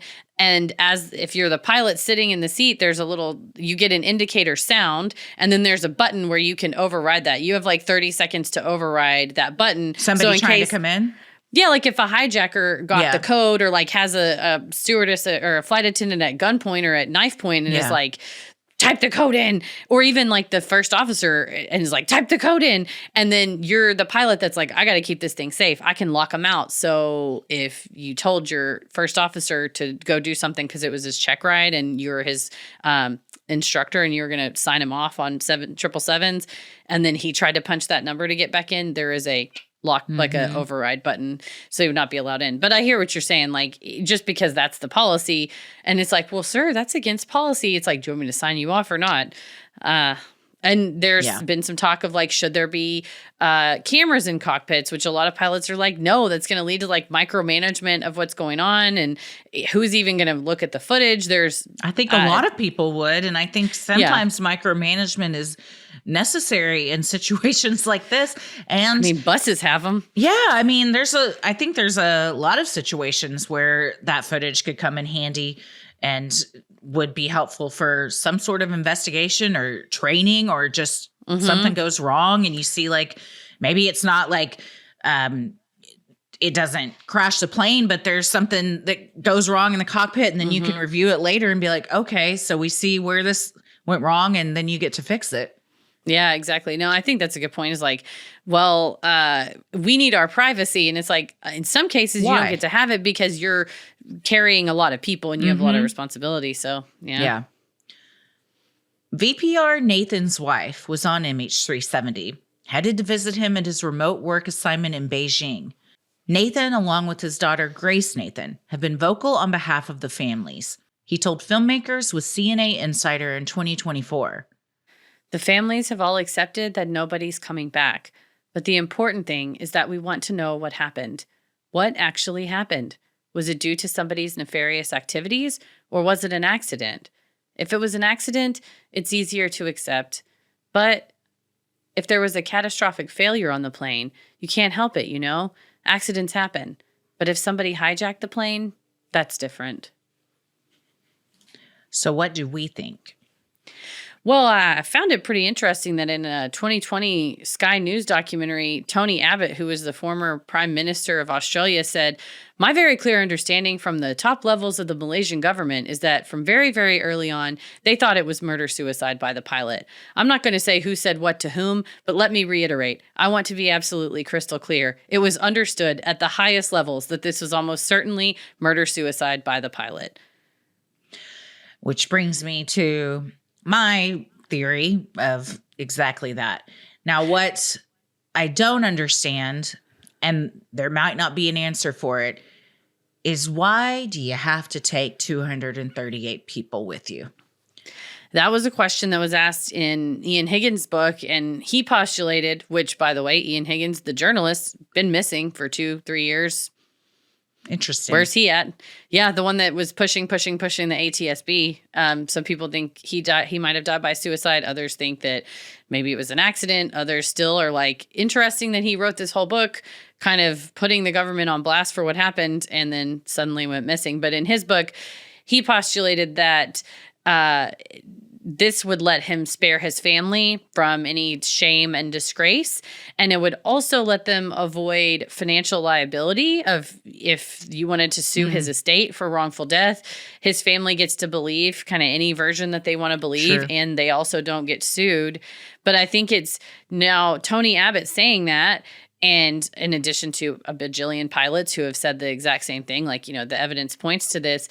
It's fascinating that in their official report, the Malaysian government left anything suspicious about Zaharia Ahmad Shah out of it. Like, nothing sus. Not like some said he was depressed, others said he was happy. Who knows? It was like suspiciously, he was perfect. He had a perfect attitude. He was always happy. He was in a great mood. He was a phenomenal pilot. He was a great friend. He was It's just like suspiciously written. Like, why it just, it's not out of touch with reality. Yeah. Well, yeah, and it's like, dude, we can. There's interviews with people that knew him. Like, yeah, his daughter and his wife are like, nah, Yes. he was cheating on me, and I was thinking about leaving him. So yeah, or like co-pilots would say you whatever. But yeah, and we can see his Facebook posts, and we can see true, yeah. I think, and that coupled with Tony Abbott is just a huge gut punch to the whole family, to all the next of kin, that like they knew all that for so long, and then still were like doing the little fake dog and pony show, like searching. That was my other thing that I had written down about this is I think it may have answered the question I just had of like, why take so many people with you? I think that he flew it to where he did, one, so it couldn't be found, and therefore it does relieve his country and his family of any shame in his mind, perhaps. So he tried to hide it, but also so he could give one last hurrah to his homeland. But I think of the same issue of like shame, I think that's why the Malaysian government doesn't want to admit what happened and is covering it up, is because of their own ego and, you know, having to take responsibility that, yeah, we knew he was depressed and these things were going on, but we kept letting him fly. Or, well, we don't really let our pilots seek out mental health help, so that's on us because we should have been more understanding and supportive. Either way, you look bad. I just don't see any other scenario. The only, I very strongly think that he did this on his own accord and knew what he was going to do, and it was premeditated. The only other thing that might make sense is he was a patsy of some sort and told to do this by a government agency, but it doesn't make any sense to me. But I think he intentionally downed it, and to know that the pilot was actively flying the plane until the very last moments indicates to me that he was alive for the whole time, said goodbye to his country, and then took it on down. Yeah, and I think that you're right. When you combine, to me, like the key pieces of evidence is the flight simulator that he drug the the duration of that all the way to the natural conclusion, adding extra fuel, adding extra oxygen, the purposeful, when he turned the manual switch to turn the transponder off, it has like 3 click settings. And so I want to get this right. If it's like a clock, off is 12, on is 2, standby is 10. So he went from 2 to 10 to 12. So that's not like, oh, I accidentally hit it. It's like, I think he clicked it 1 click too much and then clicked it back to off. So that's intentionally turning the transponder off, and not just my mentor / pilot friend, Tim. It's like literally every interview you see with any pilot has been like, you don't turn the transponder off. That's not a thing that you do. And then when you look at the path that the flight took, when the transponder was turned off right at waypoint Agari, where there's 5 different ATC handoffs, that is the perfect place to disappear because it's very much who's on first. So he knew that would happen. He did it late at night when a air traffic control program that's already operating at 50% capacity, Malaysia, was also further understaffed because it's the late night crew. And then he turned and he flew on the exact line between Malaysian airspace and either Vietnamese airspace or Indonesian airspace, to where both countries' military wouldn't see it as a threat because he was sort of like Indonesia for a minute, Malaysia for a minute, Indonesia, Malaysia. So it wasn't like somebody just encroached our airspace and then is flying towards our capital to hit a big building. It's like, oh, they just sort of made an oopsie. They're going to ignore it. That's obviously civilian aircraft from the way that it's flying. So I don't know that he could have planned for like Malaysian military to kind of go, we don't need to send fighter jets, do we? Because like in the US, like in 2 seconds, if you're not answering, they will send fighter jets up there. In other countries, I think as well. So that part, I don't know how he planned, but I asked him and he was like, if you told me like Fort Worth is one ATC and I think the other one he said was maybe Tennessee, or Oklahoma, but he goes, I can see on a map in my plane and I see where the 2 air traffic control regions are. And he's like, he said any pilot that can keep it on a straight and level could fly purposefully between there. So if that's what you're trying to do, I think just all of these things like add up to going and being on that flight. It was the first flight for Farik Hamid without a third pilot on board. So Shaw knew he had to that Farik would listen to him no matter what. Like it's just there's just too many things that all adding up. And the extra oxygen in the cockpit oxygen tanks, that is not just oxygen is flowing, it is forced into your lungs. And so by him taking the plane up to 40,000 feet, which is on the upper end of what a 777 can even handle. It's like higher than Mount Everest. Yeah, it's like 35,000 is a lot. I mean, and you think, oh, 5,000 more. That's a lot more. And to take it up that high with a depressurized cabin will knock everybody out faster. That even the crew, Farik Hamid, as well as the flight attendants, they're like little portable oxygen masks. Don't push it. It doesn't force it into your lungs. So when you're up that high, at that high of depressurized altitude, you can only last so long. And so I think the only kind of I think the only kind of comforting thought would be that like death by hypoxia is really a happy thing. You feel like you're drunk, you feel warm, you feel safe. It's short-lived. Euphoric. It's only 20, 30 minutes. Yeah, you're pretty much just going to fall asleep and be like, oh, I guess I wonder where we're going. And then you just sort of fall asleep. But it's all of those things just sort of like none of the other theories, I think, can explain all of that evidence that I just talked about. So that's kind of what's in my head. Yeah. It's horrible to think about, and it's something very difficult to come to terms with, which is why I think a lot of families just can't. They want to believe that it was something out of anybody's control that was there to do good, and that, it was either an electrical fire or a terrorist or something like that. But sadly, I think that he decided to do this and did it in such a way that was, I get real pissed off when people in their own lives in a way that takes innocent people with them. Like, if that is the decision you've made, I hate that for you, and I certainly wish you didn't. However, to kill 238 people some of them were infants, children, people from all over the country. These people's families are just left wrecked forever. And it's all because of your own ego that you don't want your family to have shame. Perhaps also insurance policies. I know like a lot of life insurance won't pay out if it's a suicide. So if it's looks like it's they don't know what happened, then you can get that money. But it's just so very selfish. It's in such like a heinous and just maybe the worst way you could do it, Yeah. As far as like destruction of others and then the subsequent cost and the subsequent ripple effect of like pain and harm and stuff versus even just like grounding it in, a field somewhere where at least like people could have some semblance of something to bury. But one of the women who lost her husband on board was like, we haven't had a memorial service because she's like, I don't even have anything to bury. I don't have a place to visit him. I didn't have like a service in a church or anything. And so you've sort of left all these families with this like big question mark.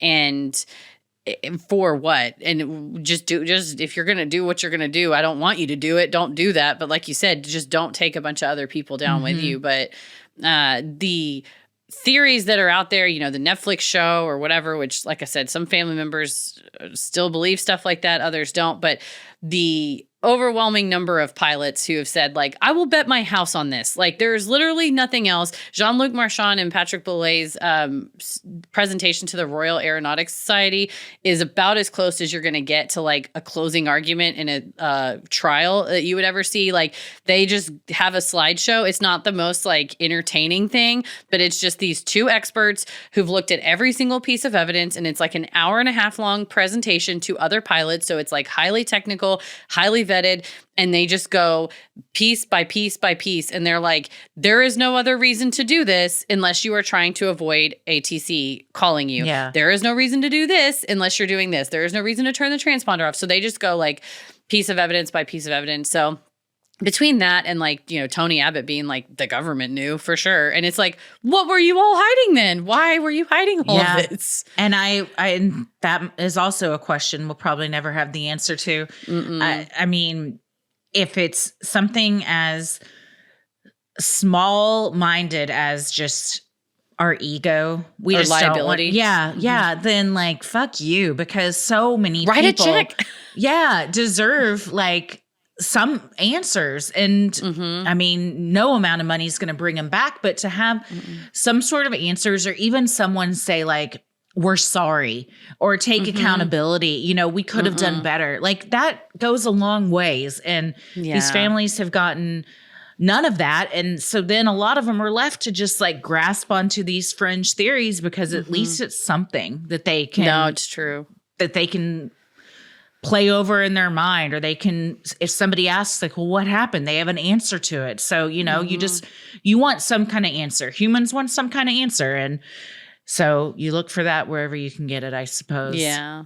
The one good thing is I'm glad the families have each other. Grace Nathan, who is a criminal defense attorney and now has become kind of like a large scale spokesperson for this.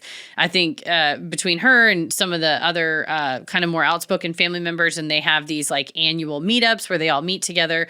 I think stuff like that's so valuable, but it's just until there's an answer, I think there's just going to be a lack of closure for everyone. The transport minister being like, well, they found the flaperon. That can be some closure. It's like, it's literally not. It's just another little piece of it. It's not a full puzzle. So between Ocean Infinity or another one of these companies, I think going down and searching, I hope they can find it. I hope that both the flight data recorder and the voice recorder, like the cockpit voice recorder, are found. And I believe they're meant to withstand like 35,000 pounds of pressure or 35,000 feet of depth or something like that. Hopefully, even as in the wildest place that they're in, they're still at least able to be listened to or have the data gotten off of them. Yeah. Just to give some sort of answers, because that's what all these folks deserve, not their governments and other governments lying to them over and over and over again. Well, I hope Ocean Infinity or someone like that helps with answers. And I'm glad in January 2025, we'll have some more safety regulations that will benefit everybody.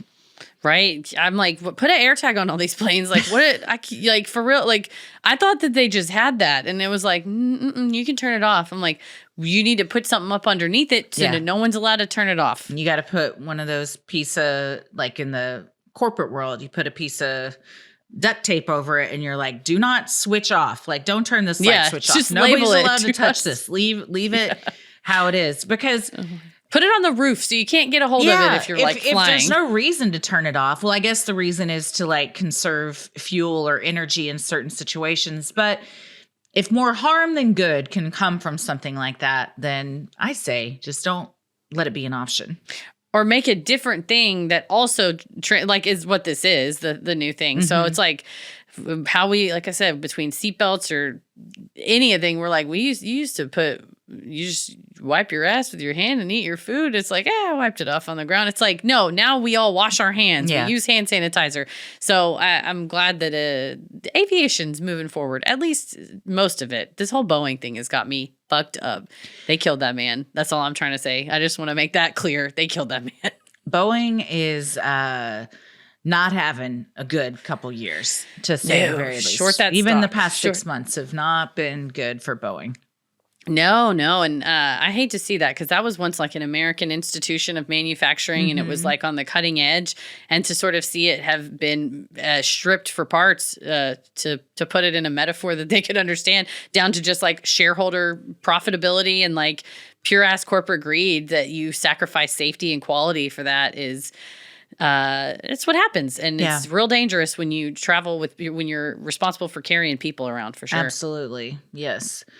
Well, we'll keep an eye out to see whether Ocean Infinity gets the contract or if another one of these companies do, because that's kind of been the latest, is that the Malaysian government is now vetting these applications. So hopefully they will choose a company sooner rather than later, and the search can begin. And stop kicking the can down the road and get some people some answers. And and I hope they're more open about it. Yeah, same. Well, we will keep everybody updated if something like that occurs.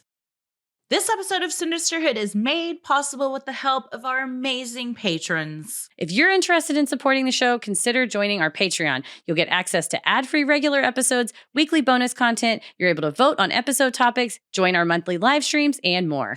Keep it creepy. Mwahaha.